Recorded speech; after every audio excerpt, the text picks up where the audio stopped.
Une minute pour Léa. Bonjour Léa, merci d'être avec nous. Salut Cyril, c'est la première fois que je témoigne à la radio, du coup ça me fait un peu stressé. Mais non, mais ne stressez pas Léa, vous avez 26 ans, vous témoignez tranquille, on est là, on est heureux de vous avoir. Ouais, en fait, tu vois, tu as tellement tout dit que je sais même pas quoi dire après tout ça, quoi. Ben, alors franchement, non mais juste Léa, vous avez 26 ans, voilà justement. Moi je pars d'un principe. Je dis l'insécurité, c'est tout simple. Je suis sûr que quand tu sors avec des copines et des copains, le soir ou je sais pas où, tu te poses des questions.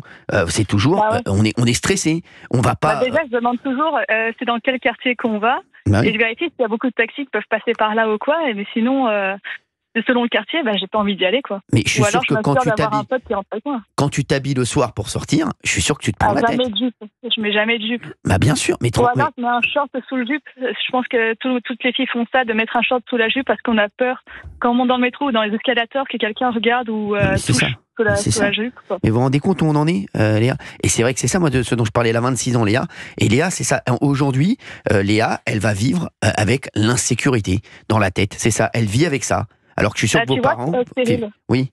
Moi, je suis allée au Japon il y a 1 mois. Je suis allée toute seule. J'étais dans la rue à 1h du mat. Je me suis jamais sentie aussi tranquille et aussi en sécurité. Mais Léa, c'est fou que vous me disiez ça. J'étais au Japon cet été, Paris. Je sortais moi tous les soirs. Personne ne me connaît au Japon, hein, donc voilà. Je sortais tous les soirs à 3-4 heures du matin. Je me baladais dans la rue. Mais pour moi, il y avait aucun problème. C'est-à-dire que vraiment, il n'y a aucune insécurité. Et j'allais même dans des quartiers qui étaient censés être des quartiers plus chauds. Mais je vous dis, mais aucune insécurité. En fait, on n'y pense même pas là-bas. C'est ça qui est fou. Alors qu'aujourd'hui, nous, on vit avec ça. Dès qu'on se promène dans la rue, on vit avec ça.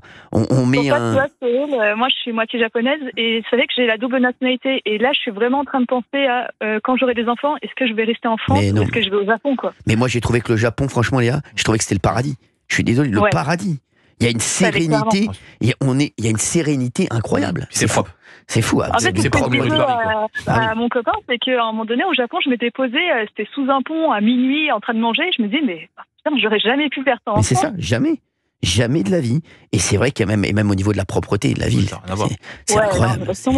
C'est fou. C'est trop inaccessible au Japon. Mais c'est ça, mais c'est fou. Tu peux t'habiller avec des jupes, avec des robes, tout le monde s'en fout. Mais c'est ça. C'est ce qu'il y a. Chacun fait sa vie. C'est chacun, en fait, chacun marche dans le même sens. C'est ce que j'ai vu, moi. Mais si on voit qu'ils marchent tous dans le même sens. Nous, le problème, c'est qu'il y en a plein qui marchent pas dans le même sens que nous. Et c'est le problème. Et les trains sont pas en retard au Japon. Voilà, mais c'est ça. Merci Léa d'avoir été avec nous. C'était bien sympa de discuter avec vous, Léa. Vous me rappelez quand vous voulez. D'accord? Ça va, merci beaucoup, Cyril. Eh ben, merci. Merci Léa. Merci beaucoup. Merci d'avoir été là.